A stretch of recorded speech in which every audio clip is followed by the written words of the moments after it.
Ako sa testimony.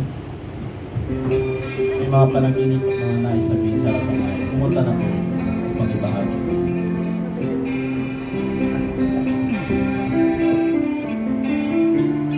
May panaginip. Panaginip, vision.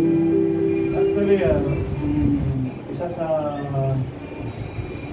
manifestation ng kapuspusan ng Espiritu, sanayan, panaginip at yung mga vision. Amen? Kaya kung may gift kayo ng managinip lang kayo. Pero huwag mamaya. Mamaya gabi. Huwag mamaya during service. Managinip lang kayo. Amen. Malaking bagay. Malaking bagay. Yung mga may kaloob din sa pangitain, sige lang. Amen. So, huwag nyo lang ipahayag pag may makita kayong white lady. No, kidding aside. Gift of dreams and gift of vision. Huwag kayong mahiyang ipahayag. Amen. Isang ipapatutong kapatid,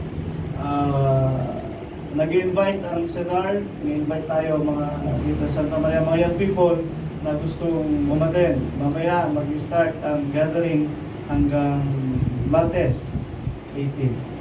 Kaya, sino pong gustong umabot?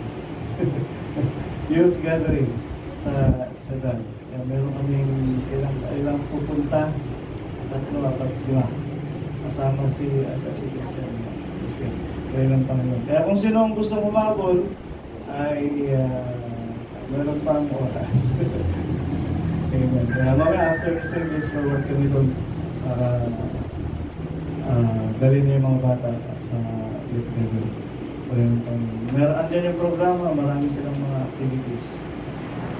Parang may sports din yata sila. So, nanalangin natin na maging matagumpay at maging pagpapala sa mga kabataan. Puri ng Diyos.